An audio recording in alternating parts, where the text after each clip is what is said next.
NB নিউজৰ সমূহ কৰ্মকৰ্তা আৰু নৃপেন দাস ছাৰলৈ তেখেতে মোক সেই সময়ৰ পৰাই আমাৰ কাষত প্ৰথমৰ পৰাই থিয় হৈ আছে আৰু সাহস দি আছে। এই সাহস মোক গোটেই জীৱন জুৰি প্ৰয়োজন হ'ব আৰু আপোনালোকক বহুত বহুত ধন্যবাদ। আপোনালোকে যি বঁটা ঘোষণা কৰিছে আৰু মৰণোত্তৰভাৱে অসম বিভূষণ বঁটা ঘোষণা কৰিছিল তাৰ বাবেও ধন্যবাদ আৰু আমাক যিদৰে সহায় সহযোগিতা কৰিছে মই ধন্যবাদ আৰু কৃতজ্ঞতা জনাইছোঁ, একদম হৃদয়ৰ পৰা জনাইছোঁ। ধন্যবাদ জনাইছোঁ NB নিউজৰ সমূহ কৰ্মকৰ্তা আৰু নৃপেন দাস ছাৰলৈ তেখেতে মোক তেখেত অমৰ। মই আচলতে তেখেত ঢুকাইছে বুলি মই ভাবিব বিচৰা নাই আৰু তেখেত আমাৰ মাজত সদায় জীয়াই থাকিব। তেখেতৰ সংগীতৰ চৰ্চা হ'ব লাগিব।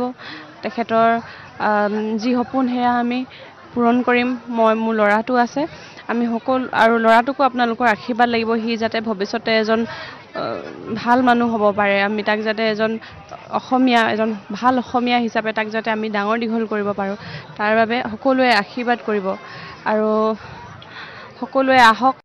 আজি চাই যাওক সেই ৰাজীৱ শদিয়া আদ্যশ্ৰাদ্ধ আমাৰ শদিয়া টুপচিঙাত কেনেকৈনো আয়োজন কৰিছে। সকলোৱে ৰাজহুৱাকৈ সকলোৱে আহিব বুলি আশা কৰিছোঁ আৰু যিসকলে আহিব নাই পৰা তেখেতসকলে দূৰৰ পৰাই আমাক আশীৰ্বাদ কৰক, আমি যাতে ভালদৰে থাকিব পাৰোঁ আমাৰ পৰিয়ালটো।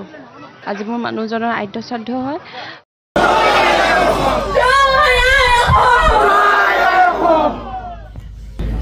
আজি মোৰ স্বামী ৰাজীৱ শদিয়াৰ আদ্যশ্ৰাদ্ধত উপস্থিত সকলো সদৌতী ৰাইজলৈ সেৱা আৰু প্ৰণাম জনাইছোঁ।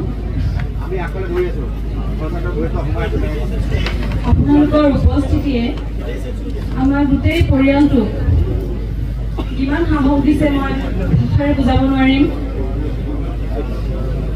মোৰ মানুহজন কায়িকভাৱে যদিও আঁতৰি গৈছে, তেখেত সদায় আমাৰ মাজত জীয়াই থাকিব। তেখেতৰ গীতেৰে সুৰেৰে আমাৰ মাজত সদায় জীয়াই থাকিব।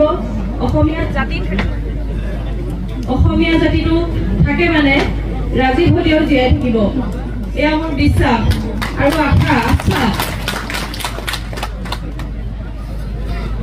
12 তাৰিখৰ পৰা 12 জানুৱাৰীৰ দিনাখনৰ পৰা আজি এই পৰ্যন্ত এই সময়লৈকে আমাক বিভিন্ন ধৰণেৰে বিভিন্নজনে সহায় সহযোগিতা আগবঢ়াই আহিছে।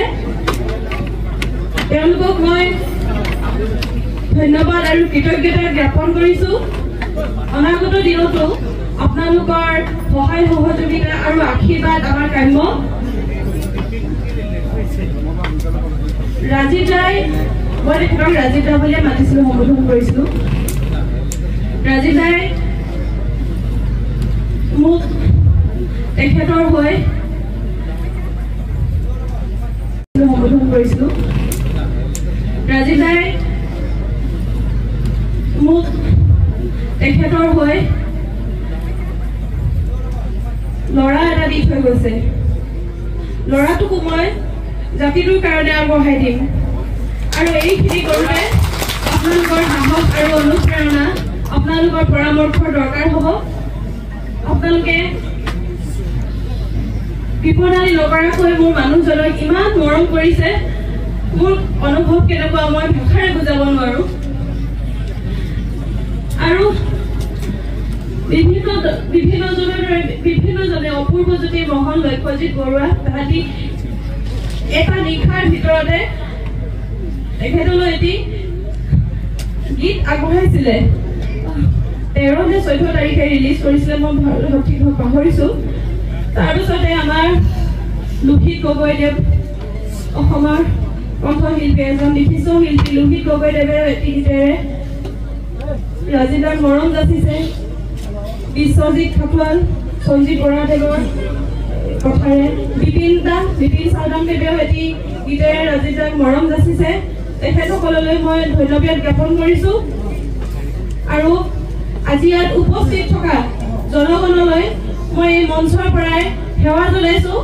আমাৰ পৰিয়ালটোৰ ফালৰ পৰা আপোনালোকক আপ্যায়ন কৰোঁতে যদি কোনোবাখিনিত ভুল ত্ৰুটি ৰৈ গৈছে, আপোনালোকে নিজ গুণে ক্ষমা কৰিব আৰু আমাক আশীৰ্বাদ কৰিব। আমাৰ এই বিপদৰ সময়ত আপোনালোকৰ উপস্থিতিয়ে আমাক যে কিমান সাহসী কৰি তুলিছে আমি যাবলৈ মই বাৰে বাৰে কৈছোঁ এই ঠাইত। আৰু আমাৰ পৰিয়ালটোক আপোনালোকে আশীৰ্বাদ কৰিব, ল'ৰাটোকো আশীৰ্বাদ কৰিব, ময়ো যাতে সাহসেৰে মূৰ তুলি থিয় হৈ থাকিব পাৰোঁ তাৰ বাবে আশীৰ্বাদ কৰিব। আৰু আমি যদি সমস্তৰে কওঁচোন ৰাজীৱ দাৰ এটা ভাল লগা শব্দ, যিটো তেখেতৰ হয়তো আটাইতকৈ ভাল লগা এটা বাক্য, সকলোৱে সমস্তৰে ক'ব দেই, জয় আই অসম।